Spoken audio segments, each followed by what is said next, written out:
Paz de Deus, paz e graça, shalom. Eu gostaria nessa manhã de saudar a todos, dar um abraço em todos e pedir que Deus abençoe a todos vocês que estão ouvindo alguma narrativa nesse canal.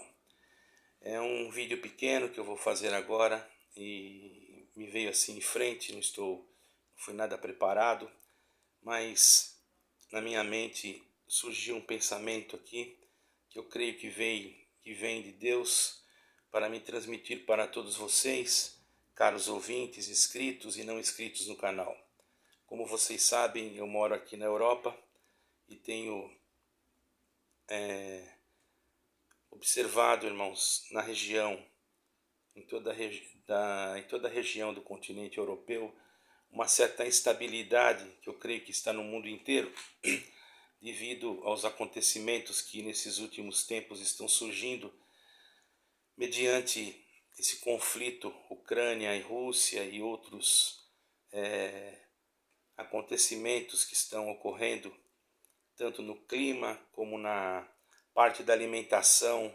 Muitos não sabem, mas está sendo já cogitado uma fome muito grande por causa da situação da guerra, desse conflito, ou melhor, que está impossibilitando o transporte de grãos, e também aqui na Europa nós vemos dificuldades em alguns países que dependem do gás natural que vem da Rússia. Graças a Deus aqui em Portugal há ainda outras formas de obter esta parte de combustível.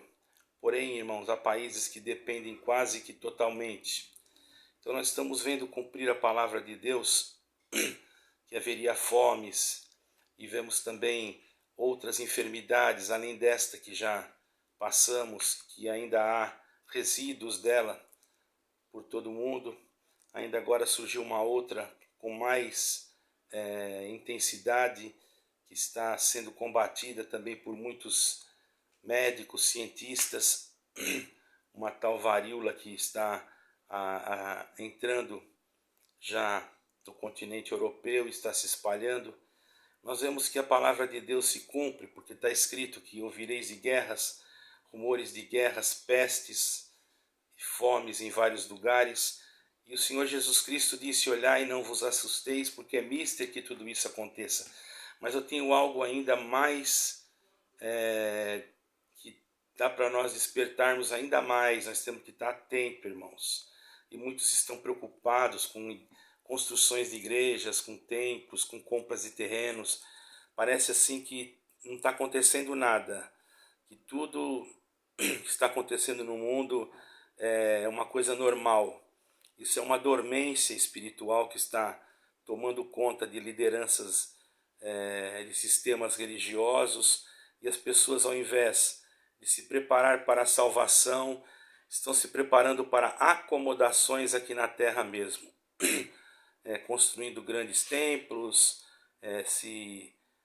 colocando-se como líderes em posições elevadas, desprezando o pobre e o necessitado.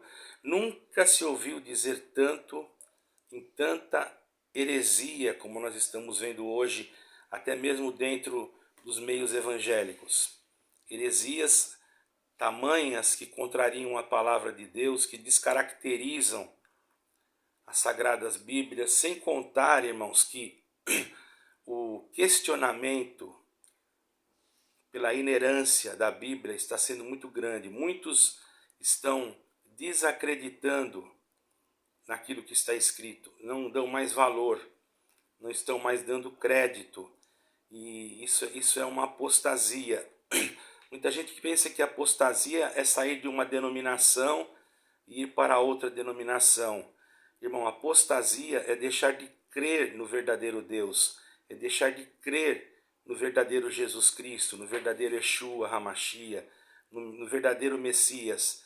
E muitos não estão crendo mais, estão totalmente sendo iludidos e enganados por falsos líderes que fazem promessas de tal maneira que as pessoas, com a necessidade que estão passando, logicamente, se sentem motivadas, e que Deus vai te fazer isto, vai te revestir, vai te dar força e vai virar o teu cativeiro. Como eu disse, irmãos, eu sei que toda a profecia inspirada, ela se cumpre. Não sou contra nenhuma profecia. Eu acredito que existem profecias e que elas são realmente, aquelas que são vindas de Deus, elas são realmente cumpridas. E também sei que tem um tempo para cumprir todas as coisas. Mas vamos fazer uma análise agora, irmão. Como eu posso somente viver a respeito destas coisas, dessas profecias? Eu tenho que me fixar principalmente naquela profecia que diz que o Senhor Jesus voltará em nuvem de glória. Quanto ao restante que ele prometeu, que ele vai fazer, é uma consequência, irmão. É uma consequência que eu também creio que possa acontecer. Não estou aqui desprezando as profecias, nem desprezando aqueles que são profetas de Deus, mas estou querendo dizer para vocês que nós estamos vendo a maior profecia se cumprindo diante dos nossos olhos e não estamos dando crédito. A carestia e a fome, as guerras, tudo isso é profecia, mas isso está ficando, irmãos, como se fosse uma coisa. Muitos estão vendo isso como uma coisa comum, como quem diz, ainda não chegou aqui, então está tudo bem. Ainda não chegou no meu país, está tudo bem. Mas você não sabe que de um abrir e fechar de olhos, o que está acontecendo em um país pode chegar no seu? Nessa velocidade, irmãos, que existe hoje na tecnologia, não é difícil você dormir em paz e acordar com o teu país em guerra. Então nós devemos ter cuidado, irmãos, nos aprecaver, fazer um bom celeiro em Cristo Jesus, não ficar dando ouvidos a fábulas que disso ou daquilo, mas ficar esperando sim a volta de Jesus Cristo, porque ele pode sim voltar a qualquer momento para buscar a sua igreja. Irmãos, os irmãos sabem que há uma profecia da palavra de Deus que seria levantado o terceiro templo em Jerusalém.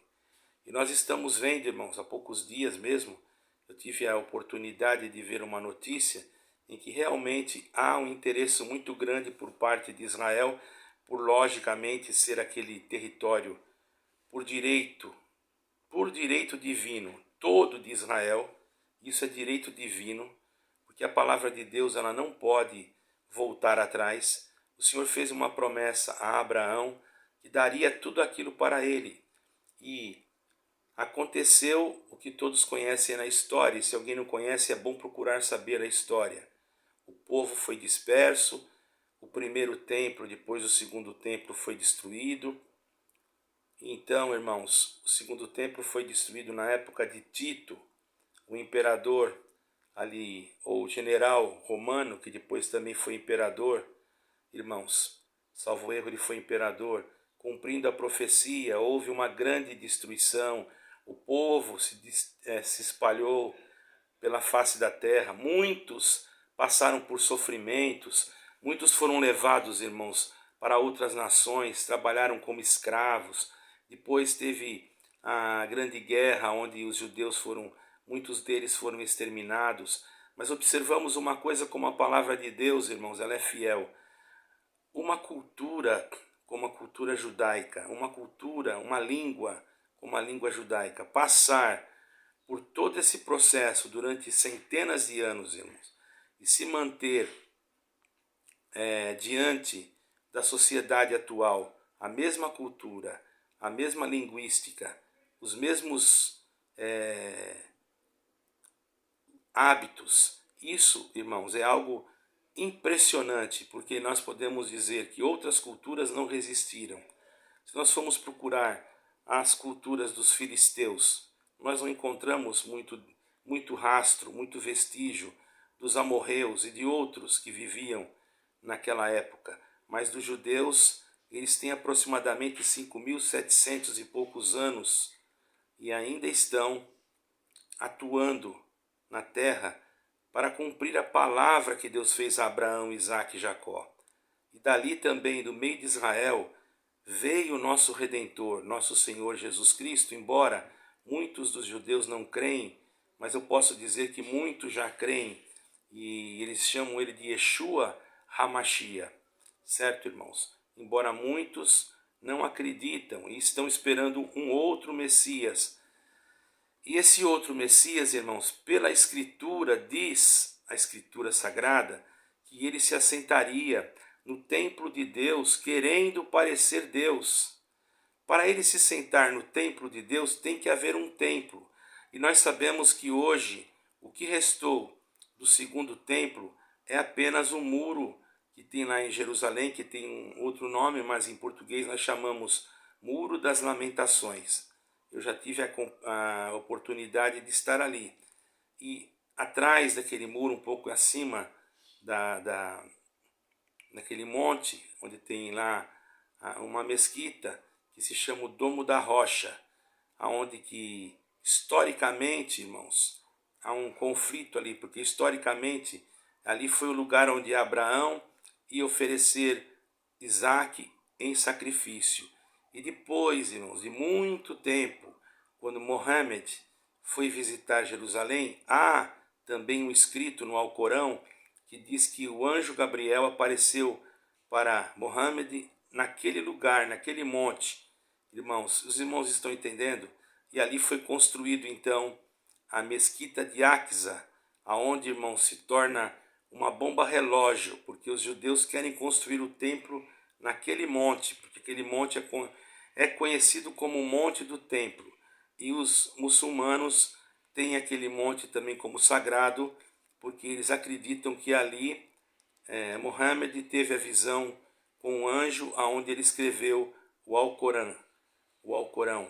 Então veja que situação, irmão. Para se construir o templo, tem que ser ali no monte. Agora não sei se eles vão construir do lado ou se vão ter que tirar aquela mesquita. Imagine se aquela mesquita tiver que ser removida ou demolida. A situação que vai acontecer no planeta Terra, irmão. São mais ou menos 1 bilhão de muçulmanos que existem espalhados pela Terra. Se eles declararem uma guerra santa, isso aqui, irmãos, em todo lugar do planeta, vai virar um inferno. Se os judeus não construírem o templo, não se cumpre a palavra. Então vejamos como está as situações. Para quem não sabe, irmãos, já existe um lugar em Jerusalém que se chama Instituto do Templo. No Instituto do Templo, irmãos, estão feitos todos os acessórios, praticamente, pelo que me consta, porque eu estive lá, mas faz algum tempo, todos os acessórios do templo, que serão usados, os utensílios, as roupas dos sacerdotes, enfim, o menorá, já está tudo pronto, basta apenas dar início à construção do templo. Vejamos, irmãos, para que se cumpra a palavra, o anticristo conseguirá criar uma paz, uma falsa paz, aonde será construído o templo, e ele mesmo depois se sentará no trono que tem dentro do templo e se dizer que ele mesmo é Deus. E ele mesmo então vai criar, irmãos, algo para a perseguição daqueles que creem verdadeiramente no verdadeiro Deus e no seu verdadeiro Filho, Yeshua HaMashiach. Então, irmãos, vejamos que se nós acompanharmos o que está acontecendo, tanto na geopolítica, como na guerra no conflito entre essas nações, e biblicamente, irmãos, se localizam na região onde era Gog, terra de Magog, nós podemos ver que as coisas não estão sendo feitas assim, de qualquer maneira. É como se um quebra-cabeça estivesse se unindo. Agora eu faço uma pergunta para os irmãos, para vocês que já leem a Escritura, que têm algum curso de escatologia, de hermenêutica. Eu não tenho, mas eu conheço as Escrituras. Para vocês que conhecem bem a palavra de Deus, que meditam nela de dia e de noite, mesmo que não tenham nenhum tipo de curso, observem e vejam se não está se cumprindo literalmente o que está escrito. E eu faço uma pergunta, irmãos: e como estão os moradores da terra? como estão os governantes da terra? Como estão aqueles que, na verdade, sabem dos acontecimentos? Estão como adormecidos. Muitos líderes religiosos preocupados com as suas denominações e com construções faraônicas. Outros preocupados com o poder que vão exercer diante das suas comunidades religiosas. Irmãos, e nós vamos ficar preocupados com isso? Você acha que vale a pena você perder o seu tempo correndo atrás destas coisas? Ou é melhor você cuidar da sua alma? Fica aqui um alerta. Vamos orar mais, vamos buscar mais a Deus, vamos meditar mais nas coisas de Deus. E você, meu irmão e minha irmã, que tem cooperado com determinadas instituições, que você está vendo que está construindo, que está crescendo, que está multiplicando em edifícios, em construções, e você não percebe que tem muitos irmãos que têm realmente o desejo de servir a Deus, independente de estar dentro de uma igreja, literalmente falando, de pedra, porque o Senhor Jesus Cristo não veio construir nenhuma igreja de pedra. Prove para mim na Escritura Sagrada em que lugar que o Senhor Jesus disse que é para construir uma igreja de pedra. Que o Senhor Jesus Cristo disse isso. Se você mostrar um versículo que diz que o Senhor Jesus Cristo valorizou a igreja de pedra, muito pelo contrário, quando ele saiu do templo, que os discípulos mostraram a estrutura daquele templo, o Senhor Jesus disse: olhai e vede tudo isso, não ficará aqui pedra sobre pedra que não seja derrubada. Mas, no entanto, hoje os homens investem milhões em pedras, em terrenos, em coisas. Por quê? Porque quanto mais propriedade a instituição tem, quanto mais patrimônio a instituição tem, mais ela tem poder. Então essas instituições e os seus líderes querem ter poder. Estão tomando caminhos que não são cristãos. O Senhor Jesus Cristo disse assim: não ambicioneis coisas altas, mas acomodai-vos às humildes. Será que eu estou errado? Ou será que a minha Bíblia, a qual eu leio, está escrito errado? Então, cuidado, irmão. Se você vê a necessidade ou vê alguém que tem desejo mesmo de ir falar do verdadeiro evangelho, independente dele ser da tua denominação ou não ser, faça aquilo que for necessário para ajudar esse determinado irmão. Porque ele não está, você observa nele sinceridade, você vê nele que ele tem prazer de servir a Deus, é nesse que você tem que investir. E não é em homens que compram carros zeros, aviões, jatos e dizem que estão servindo a Deus, fazendo viagens e comendo do bom e do melhor. Não sou contra o missionário, o viajante ter que se alimentar, tem que ter um sustento para a sua família, porque se ele se dedicar 100% para Deus, como ficará a sua casa? Mas, irmão, em tudo tem que ter um limite. Se nós percebemos que há alguma coisa, irmão, que foge daquilo que o Senhor Jesus Cristo nos ensinou, nós estamos percebendo que não é Jesus Cristo. Quando não é Jesus Cristo, é o anticristo. E quando é o anticristo, irmão, nós temos que fugir. Muitas denominações, eu sinto de dizer, mas tenho que falar, estão sendo dominadas já por uma partícula do espírito do anticristo. E muitos daqueles que estão lá dentro, que ainda têm o Espírito Santo de Deus dentro do seu coração, estão sentindo alguma coisa e começam a fugir daquele lugar, sair da Babilônia. Todavia, existem pessoas que são fracas na sua mente e quando saem, acham que Deus as abandonou. Entre em contato conosco, ficará o nosso e-mail, tentaremos ajudar, porque a nossa missão é ajudar. Hoje estou aqui em Portugal, amanhã não sei onde estarei. Apenas eu sei uma coisa, a minha missão é despertar aqueles que estão adormecidos e sendo enganados por esses espíritos sedutores e enganadores. Nós temos que lutar contra o pecado e anunciar Jesus Cristo o verdadeiro, o Yeshua HaMashiach, que morreu na cruz e foi sepultado e no terceiro dia ressuscitou para dar a todos aqueles que receberem a sua palavra o direito da vida eterna e de habitar na Nova Jerusalém que desce do céu, ataviada como uma esposa endereçada para o seu marido. Deus abençoe a todos. Fiquem com Deus.